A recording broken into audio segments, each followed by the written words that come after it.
Hi every one, welcome to global short and academy.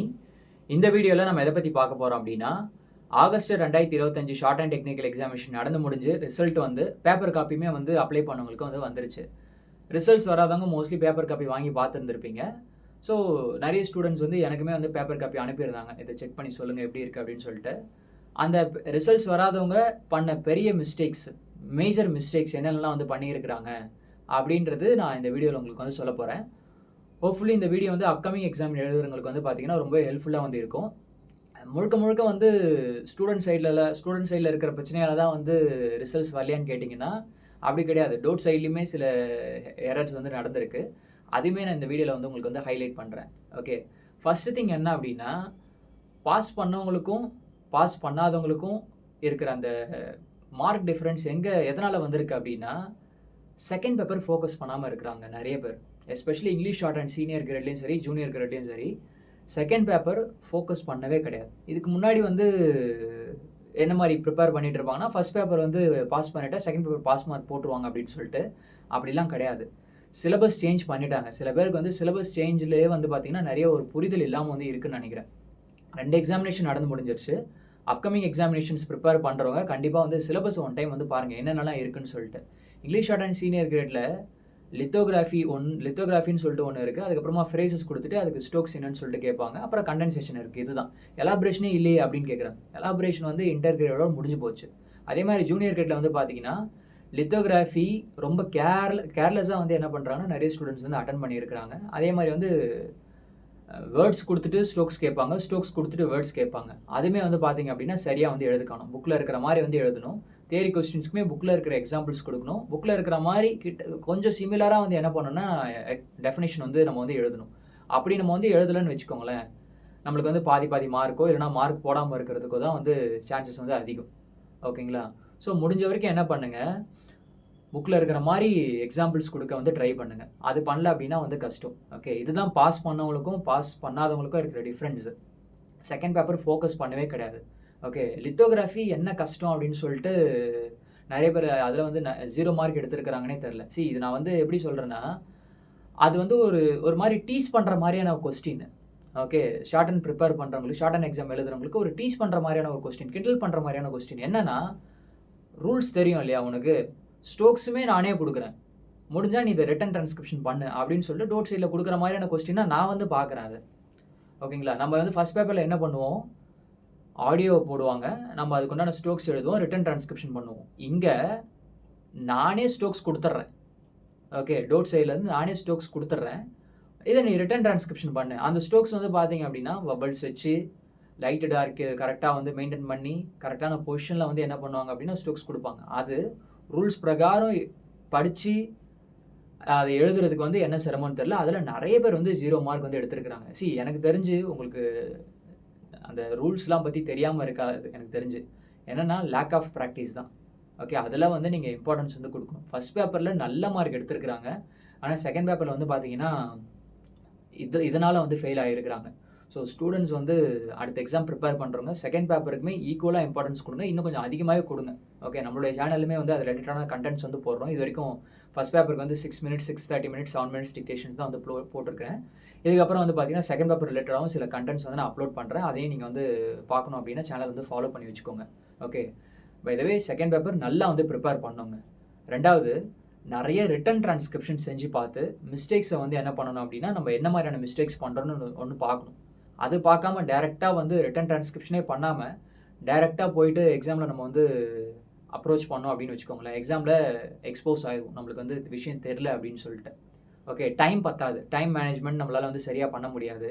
ஒரு exam நம்ம வந்து எழுதுறோன்னு வச்சுக்கோங்க, என்ன அப்படின்னா ஜஸ்ட்டு ஸ்டோக்ஸ் எழுதிட்டு எவ்வளோ நேரம்னா நீ டிரான்ஸ்கிரிப்ஷன் பண்ண அப்படின்ற மாதிரி நம்ம வந்து டெஸ்ட்டு கிடையாது. கரெக்டுங்களா? ஒரு குறிப்பிட்ட டைம்லுக்குள்ளே முடிக்கணும். ஒரு கிரேடுக்குமே இவ்வளோ டியூரேஷனுக்குள்ளே முடிக்கணும் அப்படின்னு சொல்லிட்டு இருக்கு. அதுவும் தான் நம்மளுக்கு வந்து டெஸ்ட்டு. அதே மாதிரி ஒரு டெஸ்ட் நம்ம வந்து எழுதுகிறோம் அப்படின்னா அதை நம்ம வந்து செக் பண்ணலன்னா அந்த டெஸ்ட்டே நம்ம வந்து கம்ப்ளீட் பண்ணலன்னு அர்த்தம், ஃபினிஷ் பண்ணலன்னு அர்த்தம். ஃபினிஷ் பண்ணாமல் ஒரு டெஸ்ட்டு நம்ம வந்து ஒரு விஷயத்தை நம்ம வந்து பண்ணுறப்ப அதில் எப்படி நம்மளால் சக்ஸஸ் ஆக முடியும்? ஸோ ஃபினிஷ் பண்ணுறதுன்னா செக் பண்ணி பார்க்குறதும் கூட தான். அப்படி செக் பண்ணணும்னா நமக்கு வந்து டைம் வந்து இருக்கணும். அந்த டைம் மேனேஜ்மெண்ட்டுமே நம்ம வீட்டில் வந்து பண்ணியிருக்கணும். வீட்டில் நம்ம வந்து இப்போ 1 ஹவர் எக்ஸாம் அப்படின்னா, வீட்ல நம்ம ஒரு 45 மினிட்ஸ்ல எழுதி எழுதி 45 மினிட்ஸ்ல எழுதி செக் பண்ணி முடிச்சு நம்ம வந்து பழகல அப்படின்னா, எக்ஸாம்ல நம்மளுக்கு அந்த 1 ஹவர்ன்றது பத்தவே பத்தாது. ஓகே. அதே மாரி வீட்ல நம்ம வந்து மிஸ்டேக்ஸ் பண்றப்ப 20 மிஸ்டேக்ஸ்க்குள்ள கொண்டு வரலன்னா, கண்டிப்பா எக்ஸாம்ல இன்னும் அதிகமா தான் மிஸ்டேக்ஸ் நம்ம வந்து பண்ணுவோம். வீட்ல நம்ம ஒரு விஷயத்த பண்ணாம, ஓகே, எக்ஸ்பீரியன்ஸ் இல்லாம எக்ஸாம் போனா ஃபெயில் ஆயிருவோம்னு சொல்றேன். அவ்வளதான். இதுதான் வந்து ஃபெயில் ஆனவங்களுடைய பேப்பர் பார்க்குறப்ப வந்து ஸ்டூடண்ட் சைட்ல பண்ண மிஸ்டேக்ஸா எனக்கு வந்து தெரிஞ்சது. 2வது டோட் சைட்லன்னு சொல்லிட்டு வரப்ப, அவங்க என்ன பண்ணியிருக்கிறாங்க, ஒரு சிலருக்கு வந்து ஸ்டோக்ஸ் மார்க்கே போட காணோம். 10 மார்க் வந்து போடுவாங்க. ஓகே. ஸ்டோக்ஸ் மார்க்கே போட காணோம். ஃபர்ஸ்ட் பேப்பர்ல 25, செகண்ட் பேப்பர்ல 55 கூட்டுனா 80 வருது. இன்னும் 10 மார்க் போட்டா வந்து பாஸ் பண்ணிடலாமே அப்படின்னு சொல்லிட்டு மிஸ்டேக்ஸ கவுண்ட் பண்ணி, ஃபர்ஸ்ட் பேப்பர் மார்க்ல வந்து அதான் 100ல மைனஸ் பண்ணி பார்த்தா 10 மார்க் கம்மியா இருக்கு. ஸ்டோக்ஸ்க்கே வந்து போட காணோம். இப்போ உங்களுக்குமே ரிசல்ட்ஸ் வரலன்னா, நீங்க எத்தன வந்து 1 மார்க் மிஸ்டேக் பண்ணியிருக்கீங்க, எத்தன ஹாஃப் மார்க் மிஸ்டேக் பண்ணியிருக்கீங்க அப்படின்னு சொல்லிட்டு செக் பண்ணிட்டு 100ல மைனஸ் பண்ணி பாருங்க. 10 மார்க் கம்மியா இருந்துச்சுன்னா, நீங்க கண்டிப்பா ரீவேல்யூவேஷன் வந்து போடுங்க. அப்படி போட்டீங்க அப்படின்னா, பாஸ் பண்றதுக்கு சான்ஸ் இருக்கு. ஆல்ரெடி பாஸ் பண்ணவங்க திரும்ப ரீவேல்யூவேஷன் அப்ளை பண்ணலாமா வேண்டாமான்னு சொல்லிட்டு நீங்க டிசிஷன் எடுத்துக்கோங்க. பட் இந்த மாரி மிஸ்டேக்ஸ்மே டோட் சைட்ல வந்து நடந்திருக்கு. இத வந்து சம்மந்தப்பட்ட அதிகாரிகள் நீங்க தான் வந்து செக் பண்ணணுங்க. ஓகே. சில இடத்துல வந்து பார்த்தீங்கன்னா, ஸ்டோக்ஸ்க்கு மார்க்கே போட காணோம். மறந்துட்டு இருக்கிறாங்க போல இருக்கு. என்னன்னு சொல்லிட்டு தெரியல. அதே மாரி இது ஸ்டூடண்ட் சைட்லயும் மிஸ்டேக்ஸ் இருக்கு. கொஞ்சம் வந்து பார்த்தீங்கன்னா, டோட் சைட்லயும் மிஸ்டேக் இருக்கு. என்ன அப்படின்னா, இந்த short hand to long hand, long hand to short hand இது வந்து ஸ்டோக்ஸ் எழுத சொல்லி வரும் இல்லையா? அதாவது இப்போ long hand to short hand அப்படின்னு சொல்லிட்டு ஃப்ரேசஸ் குடுத்துட்டு அதுக்கு ஸ்டோக்ஸ் கேட்பாங்க. இது வந்து அந்த ஃபர்ஸ்ட் பேப்பர் டிக்டேஷன் எழுதுறதுக்கு ஒரு புக் மாரி ஒண்ணு குடுப்பாங்க. ஓகே. ஒரு சின்ன ஒரு 4 பேஜ் இருக்கிற மாரி, 5 பேஜ் இருக்கிற மாரி ஒரு பேப்பர் வந்து குடுப்பாங்க. ஓகே. Ruled paper. அதுல எழுதி வச்சிருக்கிறாங்க. அதுல வந்து எழுதுனாங்கன்னா கன்சிடர் பண்ண மாட்டாங்க டோட் சைட்ல. இது வந்து ஸ்டூடண்ட்ஸ் வந்து நல்லா தெரிஞ்சுக்கோங்க. ஒரு சிலர் வந்து பாவம் பார்த்து கன்சிடர் பண்ணலாம். ஓகே எழுதியிருக்கிறாங்க அப்படின்னு சொல்லிட்டு. ஆனா நெறைய பேருக்கு வந்து பார்த்தீங்கன்னா, கன்சிடர் பண்ணல. ஓகே. அந்த ஜூனியர்ல 30 மார்க்கு, சீனியர்ல 30 மார்க்கு, இன்டர்ல 10 மார்க்கு. ஓகே. அந்த ஸ்டோக்ஸ் எழுதுறது வந்து இருக்கும். இது வந்து நீங்க ஆன்சர் பேப்பர்லயே எழுதலாம். ஸ்டோக்ஸ் பேஜ்ல தான் வந்து எழுதணும்னு சொல்லிட்டு அவசியமே கிடையாது. ஆன்சர் பேப்பர்லயே எழுதுங்க நெக்ஸ்ட் டைம். ஓகே. அந்த மாரி யாருக்குன்னா வந்து மார்க் போடாம ரிசல்ட்ஸ் வரலனாலும், கண்டிப்பா நீங்க வந்து ரீவேல்யூவேஷன்க்கு வந்து அப்ளை பண்ணுங்க. அப்படி அப்ளை பண்ணீங்க அப்படின்னா, அங்கேயே வந்து பாஸ் போறதுக்கு சான்ஸ் இருக்கு. பட் நெக்ஸ்ட் டைம் அந்த மாரி பண்ணாதீங்க. மோஸ்ட்லி வந்து கன்சிடர் பண்ண மாட்டாங்க. இத நம்ம லாஸ்ட் எக்ஸாம்ஸுமே சொல்லியிருந்தோம். ஆனா திரும்பியும் வந்து இன்விஜிலேட்டர் அந்த மாரி சொன்னாங்க. நான் அதனால அத எழுதினேன் அப்படின்னு இன்விஜிலேட்டர் சொன்னாலும் இந்த ஒரு விஷயம் மட்டும் என்ன பண்ணுங்க அப்படின்னா, நீங்க பேப்பர்லயே வந்து எழுதுங்க. ஓகே. மத்த விஷயங்கள்லாம் கூட இன்விஜிலேட்டர வந்து ஃபாலோ பண்ணிக்கோங்க. ஏன்னா ஷார்ட் ஹேண்ட் எக்ஸாம் கண்டக்ட் பண்ண வரவங்க வந்து பார்த்தீங்கன்னா, நெறைய பேர் ஷார்ட் ஹேண்ட் தெரியுமான்னு தெரியாது. ஓகே. மோஸ்ட்லி அவங்களுக்கு இன்ஸ்ட்ரக்ஷன்ஸ்லாம் குடுப்பாங்க. இருந்தாலுமே வந்து இது அந்த பேப்பர்ல எழுதுனதால நெறைய பேர் இடத்துல வந்து கரெக்ஷன்ஸ் வந்து பண்ணல. அதாவது இந்த ஸ்டோக்ஸ் பேஜ்ல. அதனால நீங்க நெக்ஸ்ட் டைம் என்ன பண்ணுங்க அப்டின்னா, இதிலேயே வந்து எழுதுங்க. ஓகே. 2வது மார்க் அப்டேட் பண்றதுலயுமே சில மிஸ்டேக்ஸ் வந்து கரெக்ஷன்ஸ் பண்றவங்க சைட்ல வந்து இருந்திருக்கு. அதுவுமே வந்து அதனாலேயே வந்து பார்த்தீங்கன்னா, ஒரு ஸ்டூடண்ட்க்கு 80 மார்க் வர வேண்டியது வந்து 1 மார்க் போட்டு வச்சிருக்காங்க. ஓகே. அந்த பேப்பர் கூட நான் ஸ்க்ரீன்ல வந்து ஷேர் பண்றேன். நீங்க அத வந்து பாருங்க. 0.09ன்னு போட்டுருக்காங்க. 9 மிஸ்டேக்ஸ் 9 மார்க் போறதுக்கு 0.09 மார்க்ன்னு சொல்லிட்டு போட்டு வச்சிருக்காங்க. இப்படி வந்து அப்டேட் பண்ணதால அந்த ஸ்டூடண்ட்ஸ்க்கு வந்து ரிசல்ட்ஸ் வரல. இப்போ ரீவேல்யூவேஷன் போட்டு ரிசல்ட்ஸ் வர மாரி வந்து இருக்கு. எரர்ஸ் வந்து எங்க நடந்திருக்கு, நம்ம என்ன மிஸ்டேக்ஸ் பண்ணியிருக்கோம் அப்படின்னு சொல்லிட்டு நம்மளுடைய பேப்பர் பார்த்தா தான் தெரியும். அதனால தான் ரிசல்ட்ஸ் வந்த உடனே நீங்க நல்லா எழுதியிருந்த மாரி இருந்து ரிசல்ட்ஸ் வரல அப்படின்ற பட்சத்தில, ஆனா எனக்கு ஒரு மாரி டவுட்டா இருக்கு. 50% இருந்து எனக்கு வந்து ரிசல்ட்ஸ் வரல அப்படின்றவங்க கண்டிப்பா பேப்பர் வாங்கி பாருங்க அப்படின்னு சொல்லிட்டு ஒரு ஒரு வாட்டியும் சொல்ற ரீசனே அதுதான். நீங்க பேப்பர் வாங்கி பார்க்கணும். பேப்பர் வாங்கி பார்த்தா தான் மிஸ்டேக்ஸ் வந்து டோட் சைட்ல நடந்திருக்கா, இல்லன்னா நம்மளே மிஸ்டேக்ஸ் பண்ணியிருக்கோமான்னு சொல்லிட்டு தெரியும். மோஸ்ட்லி நம்ம சைட்ல தான் வந்து மிஸ்டேக்ஸ் இருக்கும். டோட் சைட்ல வந்து பார்த்தீங்கன்னா, உங்களுடைய பேப்பர் பார்க்குறப்பயே உங்களுக்கு தெரிஞ்சிருக்கும். ஒரு சில இடத்துல நெறைய மார்க் தான் வந்து போட்டிருப்பாங்க. ஃபர்ஸ்ட் பேப்பர பொறுத்தவரைக்கும் மிஸ்டேக்ஸ் வந்து கண்டுபிடிச்சிருக்க மாட்டாங்க. ஓகே. ரொம்ப ரேர். ரொம்ப ஸ்ட்ரிக்ட்டா கரெக்ஷன் பண்ணியிருக்கிறதுக்கு. 100ல 1000ல 2 பேருக்கு 3 பேருக்கு தான் ரொம்ப ஸ்ட்ரிக்ட்டா கரெக்ஷன் பண்ணியிருப்பாங்க. மத்தவங்களுக்கு வந்து பார்த்தீங்க அப்படின்னா, கொஞ்சம் லிபரலா தான் வந்து கரெக்ஷன் பண்ணியிருப்பாங்க. ஓகே. அதனால மோஸ்ட்லி மிஸ்டேக்ஸ் வந்து நம்ம சைட்ல தான் வந்து இருக்கு. நம்ம சைட்ல இருக்கிற மிஸ்டேக்ஸ் என்ன அப்படின்னா, நம்மளுக்கு என்ன மிஸ்டேக்ஸ்க்கு எவ்வளோ மார்க் எடுப்பாங்க? எந்த டைம்க்குள்ள வந்து எக்ஸாம்ஸ் வந்து முடிக்கணும்? பாஸ் மார்க்கே என்னன்னு தெரியல. பாஸ் மார்க் தெரியாம ஒரு எக்ஸாம்க்கு ப்ரிப்பேர் பண்றோம் அப்படின்னா, எந்த அளவு நம்ம இக்னோரன்ட்டா எக்ஸாம் போறோம்ன்றத பாருங்க. நெறைய பேர் வந்து யாரையுமே நம்ம வந்து இக்னோரன்ட் அப்படின்னு சொல்லிட்டு டக்குன்னு வந்து சொல்லிற முடியாது. ஆனா, நெறைய பேர் மெசேஜ் பண்றப்ப, "பாஸ் மார்க் தெரியலீங்களாங்க" அப்படின்னா, "தெரியல" அப்படின்றாங்க. ஸோ அந்த அளவு தான் இருக்கிறாங்க. பாதிக்கு பாதி பேர் வந்து பார்த்தீங்கன்னா, எக்ஸாம் பத்தி ஒரு புரிதல் இல்லாம, சரியான ஒரு பிரிப்பரேஷன்ஸ் இல்லாம, ரெகுலரா பிராக்டிஸ் பண்ணாலும் வந்து ப்ராப்பரான ஒரு வேல பிராக்டிஸ் பண்ணாம, எக்ஸாம் போறதால தான் வந்து அவங்களுடைய சக்சஸ் வந்து டிலே ஆகுது. ஓகே. நீங்களும் நெக்ஸ்ட் எக்ஸாம் ப்ரிப்பேர் பண்றீங்க அப்படின்னா, எல்லாத்தையும் இந்த மாதிரியான பேசிக் விஷயங்கள வந்து தெரிஞ்சுக்கோங்க. ரொம்ப சிம்பிள். என்ன பாஸ் மார்க்கு? என்ன மிஸ்டேக்ஸ்க்கு எவ்வளோ மார்க் வந்து எடுப்பாங்க? எக்ஸாம் டியூரேஷன் வந்து என்ன? ஓகே.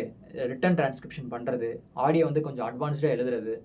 ஓகே. இதெல்லாம் வந்து நீங்க இதெல்லாம் நீங்க பண்ணிட்டே வந்தீங்கனாலே போதுங்க. ஈஸியா வந்து பாஸ் பண்ணிறலாம். ஓகே. ஷார்ட் அண்ட் கிளியர் பண்றதுன்றது மேபி ஒரு அட்டெம்ப்ட்ல ஒரு கிரேட்ல நீங்க எதுனா மொத்தமா இருக்கிறதுலயே ஒரு கிரேட்ல நீங்க ஒரு அட்டெம்ப்ட் வந்து வைக்கலாங்க. ஓகே. எக்ஸாம்ஸ் எப்படி இருக்கும்னு தெரியாது அப்படின்றதால ஓகே. ஆனா ஒரு வாட்டி நீங்க ஃபெயில் ஆயிட்டீங்க அப்படின்னா, அதுக்கப்புறம் வேற எந்த சப்ஜெக்ட்லயும் எந்த கிரேட்லயும் நீங்க வந்து ஃபெயில் ஆகக்கூடாது. அப்படி ஃபெயில் ஆனீங்கன்னா முழுக்க முழுக்க காரணம் நம்மளா தான் இருப்போம். உங்களுடைய பேப்பர் வந்து ப்ராப்பரா வந்து அனலைசிஸ் பண்ணுங்க. ரீவேல்யூவேஷன் அப்ளை பண்றதுக்கு வந்து பார்த்தீங்கன்னா, இன்னும் டைம் இருக்கு. 27ஆம் தேதி வரைக்கும் டைம் வந்து சொல்லியிருக்கிறாங்க.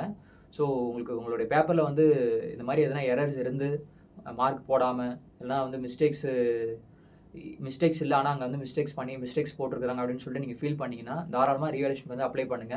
ரீவேல்யூவேஷன் அப்ளை பண்ணல அப்படின்னா, இது வராது. ரீவேல்யூவேஷன் அப்ளை பண்ணா பாஸ் வராது. அப்படிலாம் கிடையவே கிடையாது. ஓகே.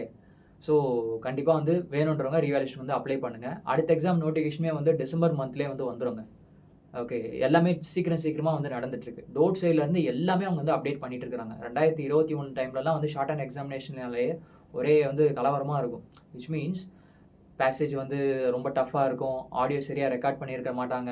கரெக்ஷன்ஸ் வந்து சரியா இருக்காது. எக்ஸாம் சரியா கண்டக்ட் பண்ண மாட்டாங்கன்னு சொல்லிட்டு ஏகப்பட்ட ஸ்பீக்கர் வந்து சரியா இல்ல அப்படின்னு சொல்லிட்டு, ஏகப்பட்ட கம்ப்ளைண்ட் டோட் சைட்ல வந்து நம்ம வச்சுக்கிட்டே இருந்தோம். அவங்க அத ஆல்மோஸ்ட் எல்லாத்தையுமே சரி பண்ணிட்டாங்க.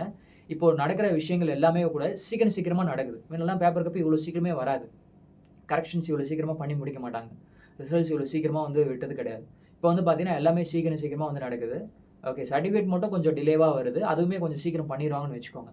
ஆனா, ஸ்டூடண்ட் சைட்ல நம்ம அப்டேட் பண்ணிக்க வேண்டியது இருக்குங்க. ஓகே.